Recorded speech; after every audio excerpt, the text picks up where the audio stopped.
Hoje nós temos uma enorme e boa notícia para vocês.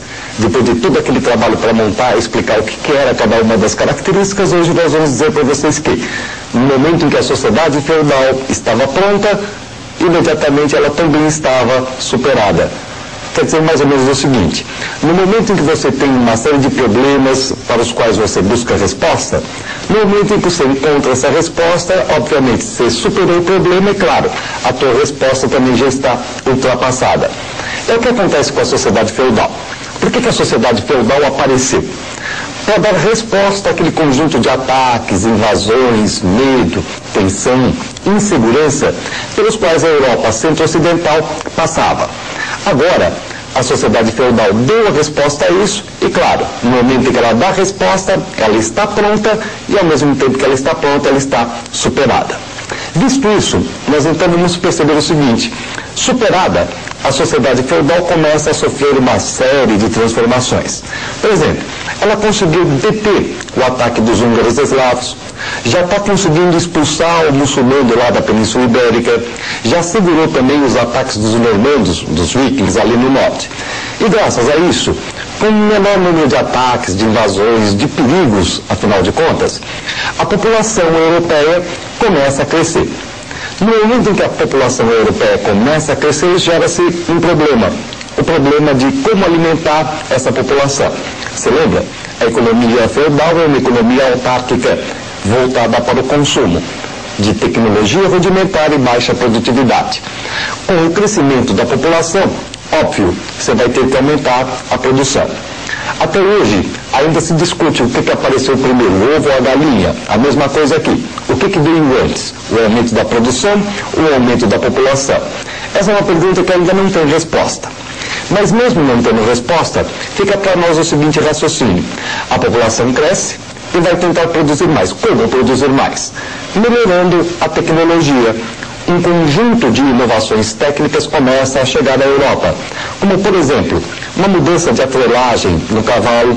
Você vai ter o aparecimento da ferradura, o cavalo vai passar a ser mais utilizado nos trabalhos agrícolas, você vai começar a abandonar de vez a chamada rotação bienal do solo, pela chamada rotação trienal desse solo, utilizando, portanto, uma quantidade maior de terra, força eólica, força hidráulica e assim por diante. Só que isso funciona como se fosse uma faca de dois gumes. Por quê? Porque com toda essa tecnologia nova, você consegue aumentar a produção. Ora, se a produção é maior, a população se alimenta mais, sobrevive mais e adivinha, qual é o divertimento medieval? Claro, se reproduz mais. Portanto, o aumento da produção gerada pela tecnologia nova vai aumentar um pouquinho mais a população. E agora, dá para você inventar as coisas só porque você quer? Será que o homem medieval ele poderia imaginar o trator? Eu imagino que você tenha respondido não. Só que ele podia imaginar o trator sim, minha gente. Ele só não podia concretizar esse trator. Quer dizer, ele pode imaginar 1000 tecnologias, mas concretizar essas tecnologias fica meio difícil. Ele está limitado pelo meio material que o circunda. Desta maneira, vamos parar de perceber o seguinte: vamos perceber que o homem medieval vai tentar ocupar agora as terras que o circundam. Você lembra da distribuição do senhorio? Manso senhorial, manso servil, terras coletivas. Aqueles bosques, florestas, plantas, hortas. Vamos começar a secar pântano, drenar lagadiço, derrubar bosque, floresta. Os ecologistas, nesse momento da Idade Média, morreriam de catapora, porque houve realmente uma enorme devastação nas florestas europeias. Tudo isso para conseguir mais terra agriculturável. Se conseguiu. Só que neste momento o que você vai ter? Aumenta a produção, a população sobrevive mais, se reproduz mais e, portanto, de novo, outro crescimento. Aí você vai ter a expansão europeia. Os europeus já pegando terras no seu território, além daquele limite que a cristandade até então conhecia. Há uma expansão germânica para o leste. Os normandos vão conquistar a Inglaterra. Você vai ter um monte de franceses invadindo a Península Ibérica. E tudo isso aumenta outra vez a produção. E outra vez a população torna a crescer. O que fazer agora? Tentar simplesmente passar para a época que nós vamos conhecer como sendo da expansão da sociedade feudal. Expansão da sociedade feudal que tem o seu ápice em um conjunto de elementos que você conhece muito bem, aquele que nós chamamos de cruzadas. Dá uma olhadinha aqui no nosso primeiro resumo para você entender exatamente o que nós estamos falando. Na medida em que você tem um crescimento demográfico, você tenta produzir mais com uma série de inovações técnicas. Essas inovações técnicas aumentam ainda mais a população e você começa a expandir-se territorialmente. Primeiro dentro da própria Europa, na Alemanha do Leste, na Inglaterra, na Península Ibérica, e depois para fora da Europa. As cruzadas entre os anos de 1096 e 1270. Episódio esse conhecido pelo nome de cruzadas, que representa então o que, gente? Declínio da sociedade feudal? Muito pelo contrário. Apogeu. A sociedade feudal está no máximo da sua força, a ponto inclusive de inverter a situação que a criou. Se antes a Europa estava se retraindo, agora a Europa está em expansão. E as cruzadas representam exatamente essa expansão territorial europeia. É como uma esponja que já tinha absorvido praticamente toda a água e agora deixava o resto escapar pelo ladrão. As cruzadas correspondem, portanto, a esse conjunto de expedições mandadas contra o Oriente.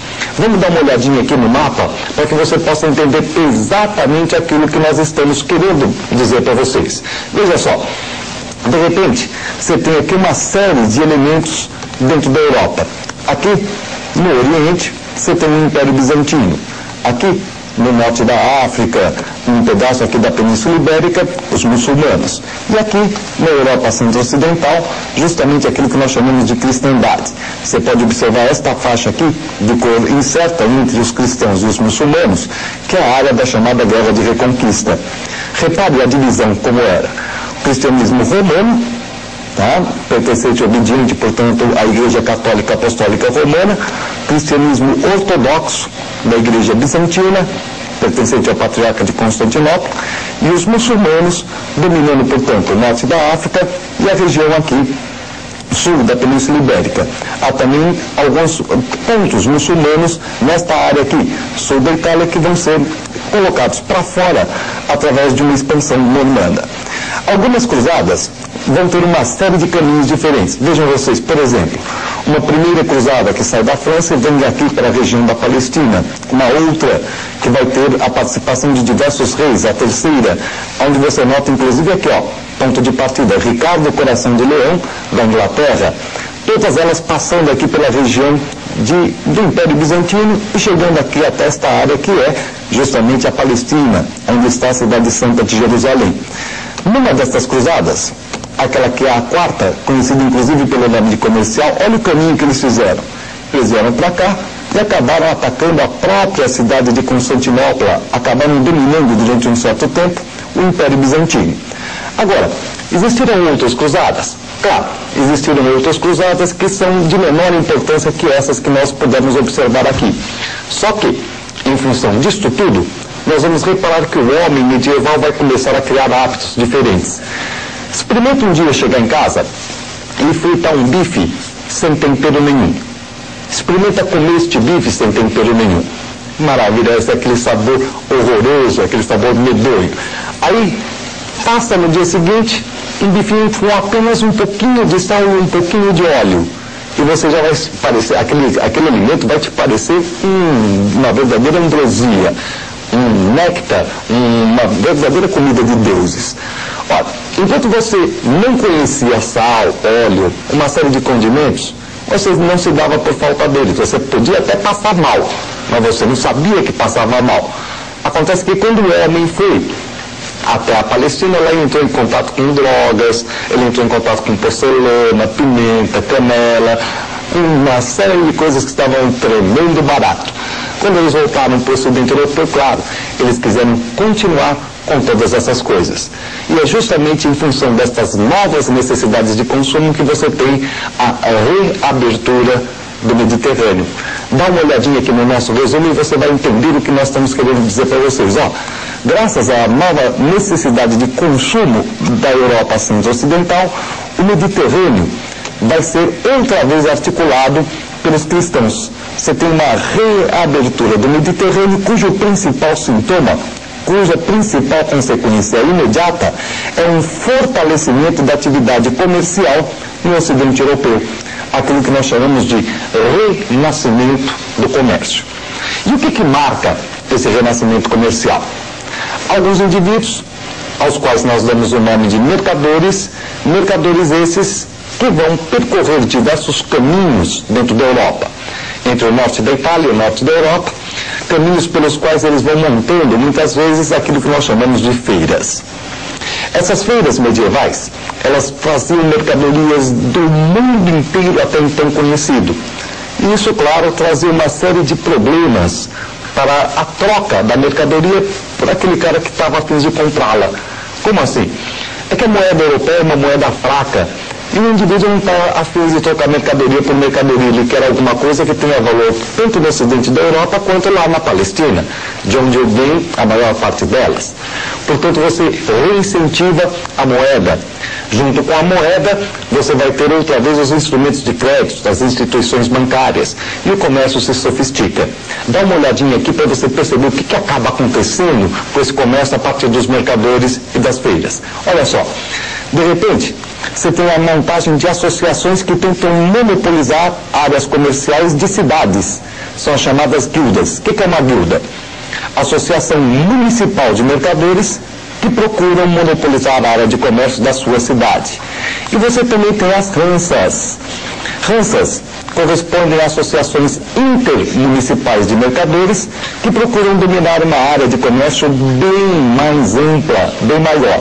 A mais famosa delas é, por exemplo, a Liga Hanseática, que chegava a congregar cerca de 90 cidades do norte da Europa, monopolizar o comércio do Mar Báltico e do Mar do Norte. Ora, guilda, Associação Municipal de Mercador, rança, Associação Intermunicipal de Mercador. E é claro, aqueles que produziam mercadorias também tentavam se associar de forma a não ter prejuízos. São as chamadas corporações. Essas corporações, através de um rigorosíssimo controle de preço, de qualidade, de quantidade de produção, procuravam evitar a concorrência entre membros de um mesmo ofício e assim monopolizar o mercado para si. Vocês repararam? Associação municipal, intermunicipal, ofícios de uma mesma cidade. Junto com o comércio, as cidades voltam a crescer. Mas isso já é assunto para a nossa...